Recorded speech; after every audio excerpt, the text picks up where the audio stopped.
El sufrimiento es una experiencia común a todos. Cuando sufrimos, sentimos que las cosas son demasiado difíciles. Nunca llegaremos, no amamos ni somos amados. Tenemos pensamiento como: he desperdiciado todos estos años, tristeza, soledad, el sentimiento de ojalá, lamentos, sensaciones de abandono, dolor, impotencia y desesperanza, nostalgia, melancolía, depresión, anhelo, pérdida irreparable, corazón roto, angustia, decepción, pesimismo.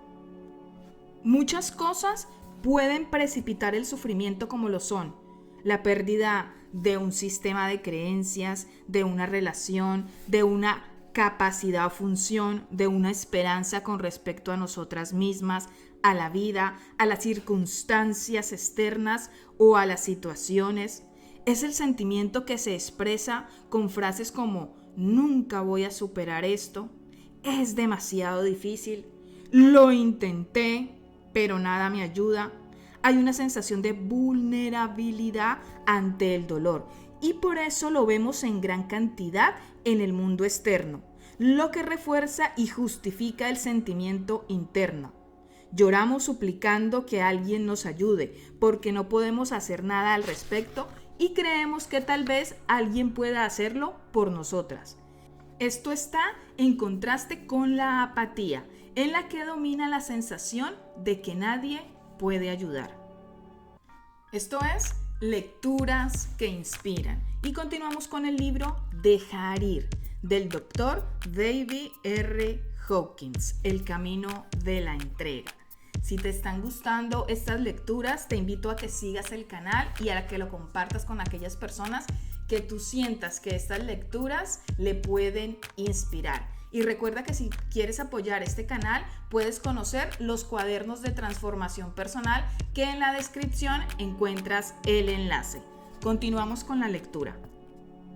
Permitir el sufrimiento. La mayoría de nosotros cargamos con una gran cantidad de dolor reprimido. Los hombres son especialmente propensos a ocultar este sentimiento, porque llorar se considera poco masculino. La mayoría de las personas tienen miedo de la enorme cantidad de dolor que han reprimido. Les aterroriza ser inundadas y abrumadas por él. Suelen decir: si alguna vez empezara a llorar, nunca pararía. Hay tanto sufrimiento en el mundo, en mi vida, en mi familia y amigos. Oh, las tragedias de la vida, tantas decepciones y esperanzas desgarradas. El sufrimiento suprimido es responsable de muchas enfermedades psicosomáticas y otros problemas de salud. Si, en lugar de suprimir la sensación, se le permitiera salir y se suelta, pasamos rápidamente del sufrimiento a la aceptación. El sufrimiento continuo por una pérdida se debe a la resistencia a aceptar ese estado y a permitir que el sufrimiento se agote. La persistencia de una sensación se debe a nuestra resistencia a abandonarlo. Lo vemos, por ejemplo, en la canción Cry My River. Cuando aceptamos que podemos aguantar el sufrimiento, ya hemos entrado en el orgullo.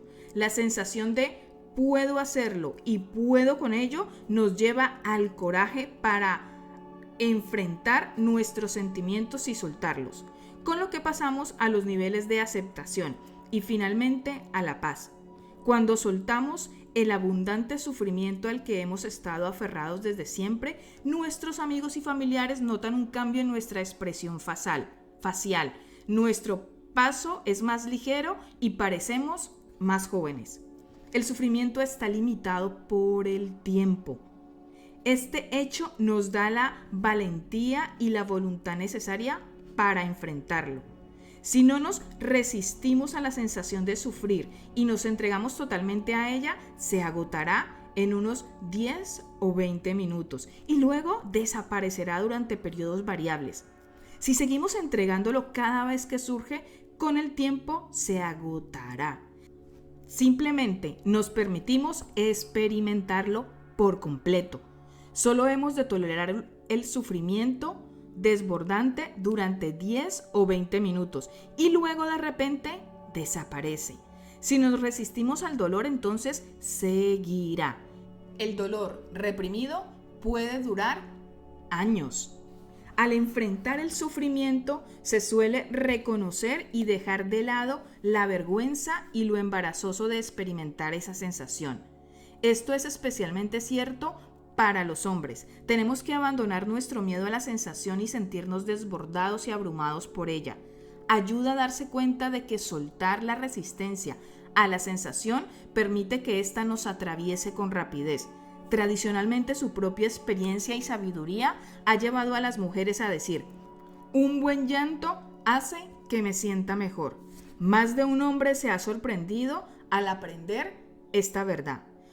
Puedo decir por propia experiencia que un dolor de cabeza se me alivió de manera sorprendente y casi inmediata en cuanto me permití que aflorara el sufrimiento de una situación pasada.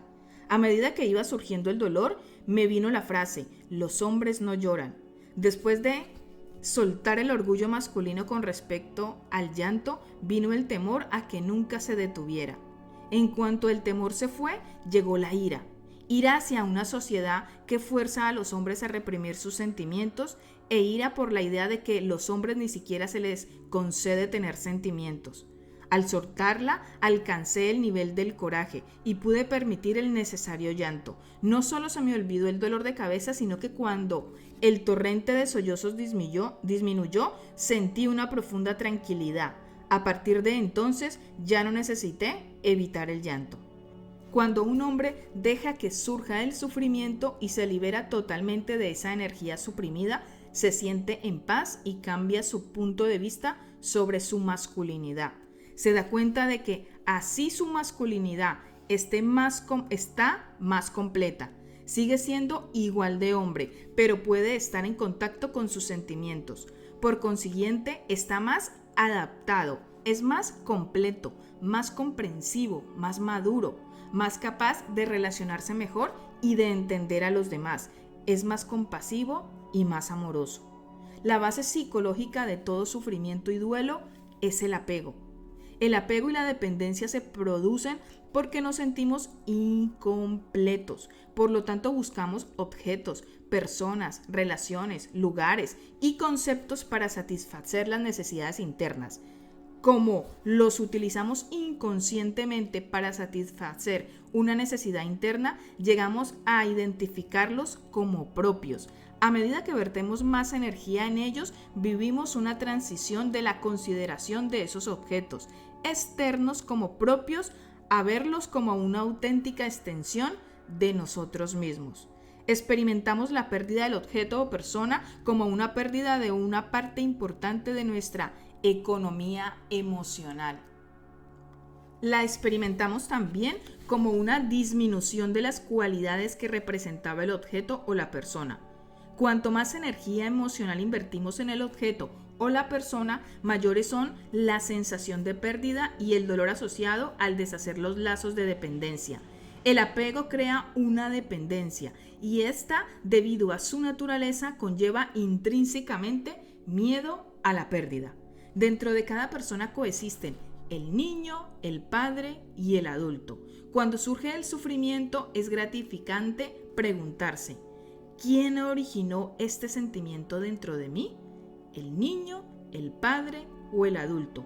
Por ejemplo, al niño le asusta que a su querido perro le pase algo. Se pregunta: ¿cómo voy a sobrevivir? El adulto interno también siente sufrimiento, pero acepta lo inevitable. El perrito es mortal.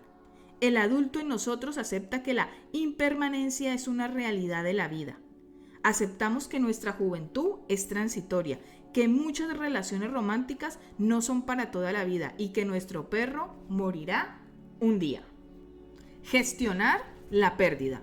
Debido a la naturaleza del apego, el primer estado que procede a la experiencia de la pérdida es el miedo a ella. Generalmente nos defendemos de esto de dos formas. Una es aumentando la intensidad del apego mediante intentos persistentes de fortalecer los lazos. Este enfoque se basa en la fantasía de que a mayores lazos, menor es la probabilidad de pérdida. Esta misma maniobra a menudo precipita la pérdida en las relaciones, porque la otra persona trata de liberarse del apego posesivo y del fuerte control restrictivo que siente. Así como lo que tenemos en mente tiende a manifestarse, el miedo a una pérdida puede ser el mecanismo que la provoque. La segunda forma de gestionar el miedo a la pérdida es con el mecanismo psicológico de negación, al que en el lenguaje de cada día damos el nombre de el juego del avestruz.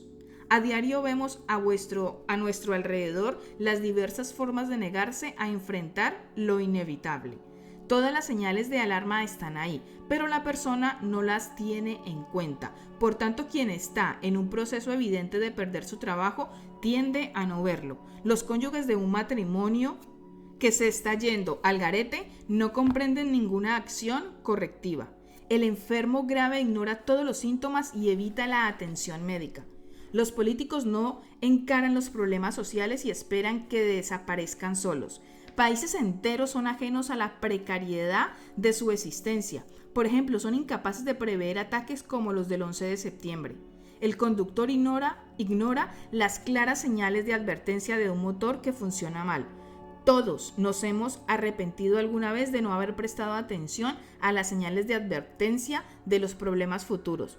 Para gestionar el temor a la pérdida, tenemos que ver cuál es el propósito al que sirve la persona o el objeto externo presente en nuestra vida. ¿Qué necesidad emocional satisface? ¿Qué emociones surgirían si lo perdiéramos? Podemos anticipar la pérdida y gestionar los temores asociados a ella, desarmando los complejos emocionales que representan las personas u objetos que tememos perder y soltando los sentimientos individuales que componen dichos complejos.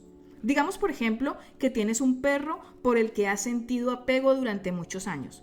Es obvio que el viejo Robert se está haciendo mayor. Te das cuenta de que no te gusta pensar en su avanzada edad. Te sientes incómodo ante la perspectiva de su muerte y la apartas de tu mente. Cuando te descubres haciendo esto, ves que estos sentimientos son señales de advertencia y que no estás abordando la situación emocional. Así te preguntas, ¿a qué propósito sirve el perro en mi vida? ¿Cuál es su utilidad emocional para mí? Amor, compañerismo, dedicación, diversión y distracción. ¿Perder el perro dejará estas necesidades emocionales personales insatisfechas? Al examinar esto, es posible reconocer y soltar un poco ese miedo. Una vez que renuncias al miedo, no has de recurrir a la negación ni pretender que Robert vaya a vivir para siempre. Otra emoción asociada al sufrimiento y al duelo es la ira. La pérdida de algo importante con frecuencia despierta una sensación de rabia que puede ser proyectada sobre el mundo, la sociedad, los individuos y, en último término, Dios, a quien consideramos responsable de las naturalezas del universo. La ira deriva de negarnos a aceptar en esta vida todas las relaciones y las posesiones y que las posesiones son transitorias. A la larga, tendremos que abandonar hasta el cuerpo físico, nuestro mayor apego, como todo el mundo lo sabe. Lo que es importante o reconfortante para nosotros se convierte en un apego permanente. En consecuencia, cuando esa ilusión se ve amenazada, experimentamos ira, resentimiento y autocompasión, sentimientos que pueden derivar en amargura crónica. La rabia impotente se asocia con el deseo de cambiar la naturaleza del mundo y la imposibilidad de lograrlo. Así, al enfrentar este hecho de la existencia, una gran pérdida puede producir un cambio en nuestra posición filosófica, despertar en nosotras todos los apegos, volver a negar el hecho evidente de que todas las relaciones son transitorias e intensificar furiosamente los lazos existentes para compensar la pérdida. Algo que nos ayuda a gestionar la negación de la inevitabilidad de la pérdida es revelar los intentos de manipulación.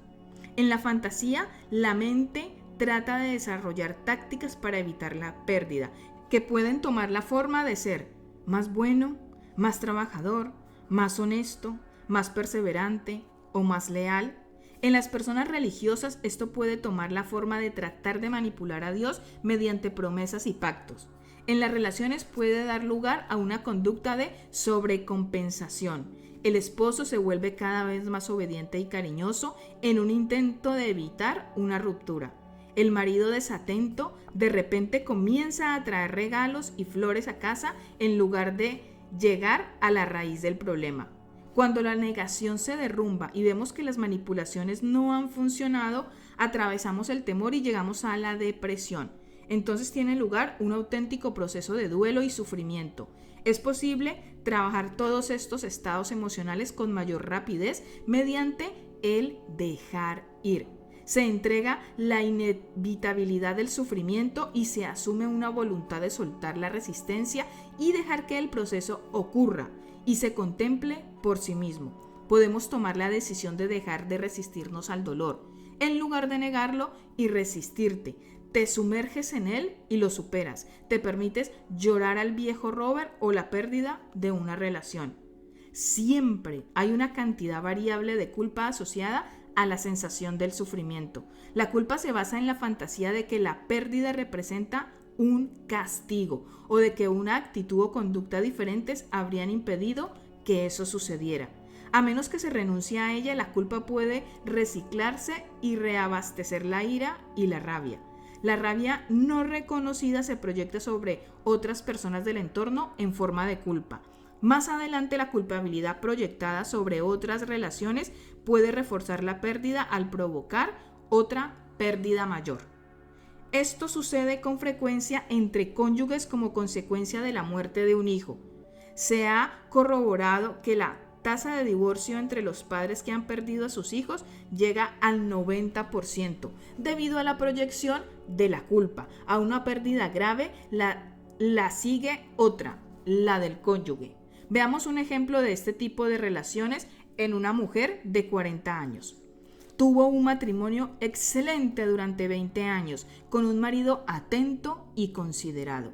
El hijo menor tenía leucemia. Cuando murió, la mujer entró en un proceso de pena y duelo, y lo que es más importante, tuvo una reacción de odio.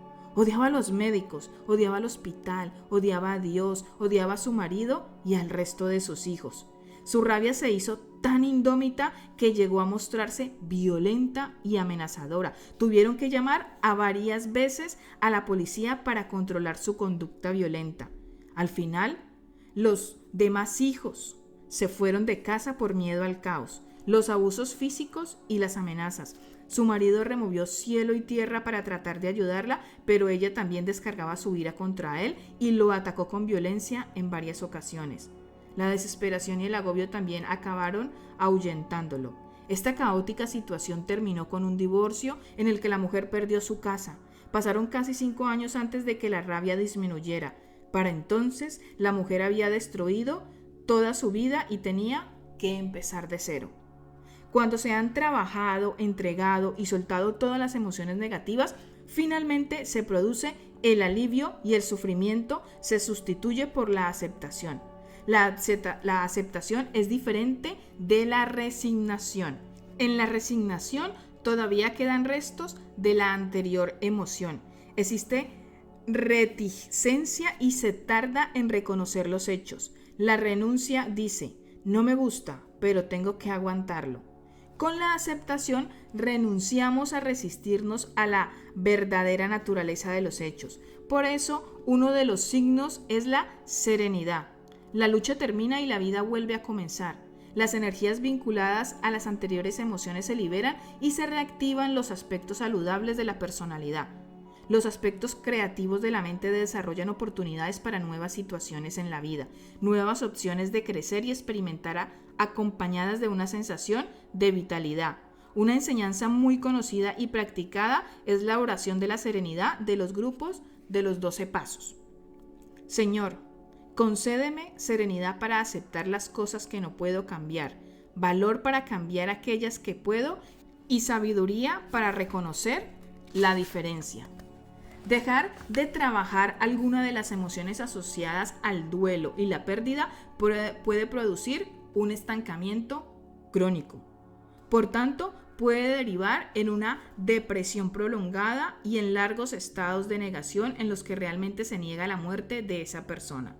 La culpabilidad crónica o la resistencia a trabajar las emociones asociadas a la pérdida pueden provocar dolor y enfermedad física.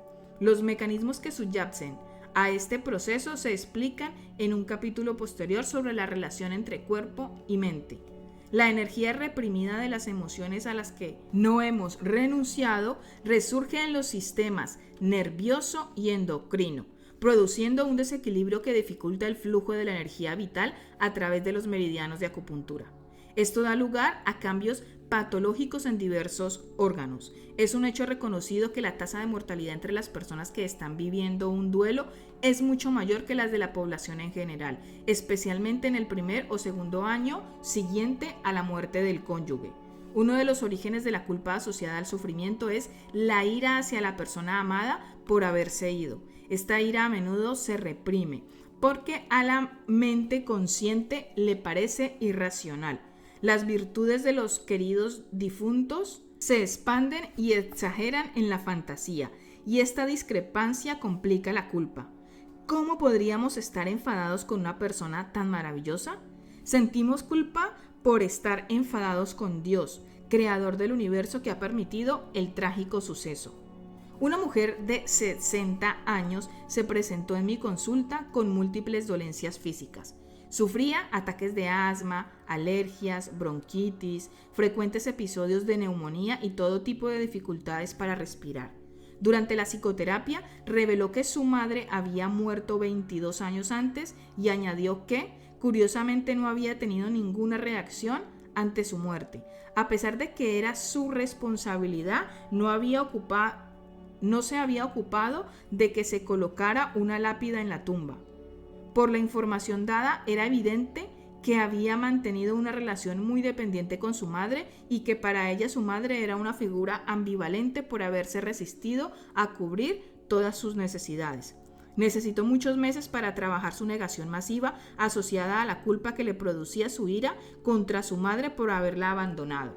Esa ira dirigida hacia el interior había tomado la forma de enfermedad. Expresó su impotencia y su deseo de llamar a su madre.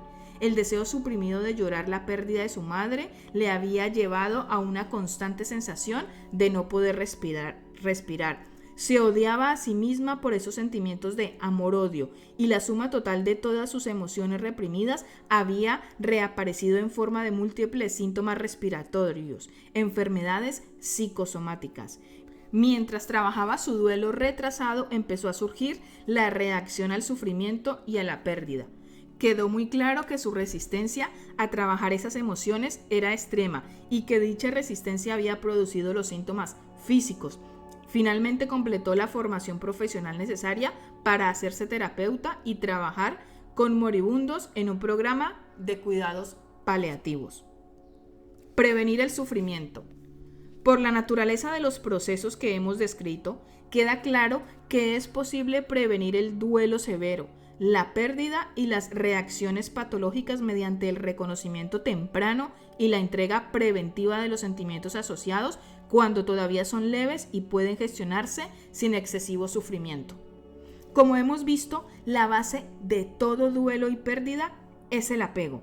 Además de la negación de la naturaleza transitoria de todas las relaciones, podemos empezar por observar nuestras vidas, identificar las áreas de apego y preguntarnos: ¿qué necesidades internas satisfacen estas relaciones? ¿Qué sentimientos tendría si las perdiera?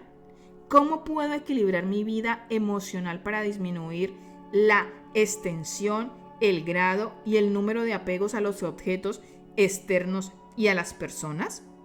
Cuanto mayor sea nuestro apego a lo que está fuera de nosotros, mayor es el nivel general de miedo y vulnerabilidad ante la pérdida.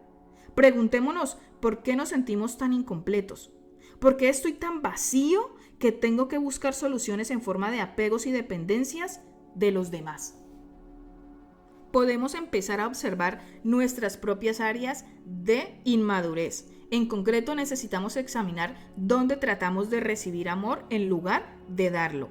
Cuanto más amorosos somos, menos vulnerables somos al sufrimiento y a la pérdida y menos necesitamos buscar apegos. Cuando reconocemos y soltamos los sentimientos negativos y pasamos de la pequeñez al reconocimiento de nuestra grandeza, de modo que nuestra alegría proviene del placer de dar y amar. Entonces somos invulnerables a la pérdida. Cuando encontramos dentro el origen de la felicidad, somos inmunes a la pérdida del mundo. Si echamos una mirada crítica a nuestra vida, vemos todos los apegos y escapes en los que hemos caído. Cada uno de ellos representa una fuente potencial de dolor y sufrimiento. Deberíamos examinar de cerca las áreas realmente importantes. Tomemos, por ejemplo, la incapacidad para hacer frente a estas cuestiones en el síndrome de la jubilación. Le suele ocurrir a las mujeres cuando la tarea de criar a los hijos llega a su fin y estos se van de casa. El síndrome del nido vacío. Y a los hombres cuando llegan la edad de jubilación o pierden su trabajo, o bien cuando alguna discapacidad física les impide continuar con su actividad.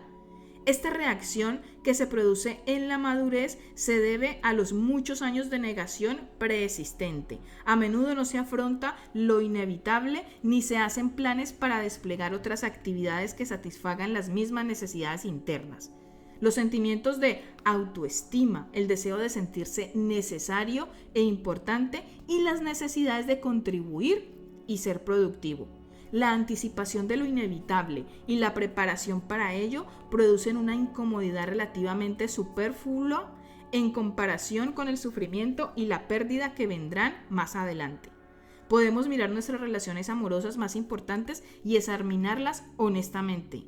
¿Hasta qué punto sirven a nuestras necesidades egoístas? ¿Hasta qué punto utilizamos a la otra persona para explotarla en nuestro beneficio? ¿Hasta qué punto están los demás sirviendo a nuestra felicidad? Para averiguarlo, lo único que tenemos que hacer es preguntarnos: si fueran más felices dejándome, ¿cómo me sentiría? Esto revela en qué medida estamos tratando de restringir y controlar a la otra persona. Hace más de 2000 años, Buda observó que la base de todo sufrimiento humano son el deseo y el apego. Y la historia humana no ha hecho sino confirmar la verdad de su enseñanza. ¿Cuál es la solución a este dilema? Solo nuestra pequeñez promueve el apego. El pequeño yo está controlado por un conjunto de programas asustadizos e inadecuados que sin saberlo permitimos que nos manejen. Al dejar ir, desactivamos estos programas para que dejen de manejarnos. Entonces somos libres de expandir la mayor conciencia de nuestro ser más elevado. Esa parte de nosotros a las que nos referimos como nuestro yo superior, ama en lugar de pedir amor. Esto significa que en todo momento estamos rodeados por el amor, que es ilimitado. La persona que ama atrae el amor automáticamente. Al soltar de forma constante nuestros sentimientos negativos, nos curamos del dolor presente y prevenimos el dolor futuro.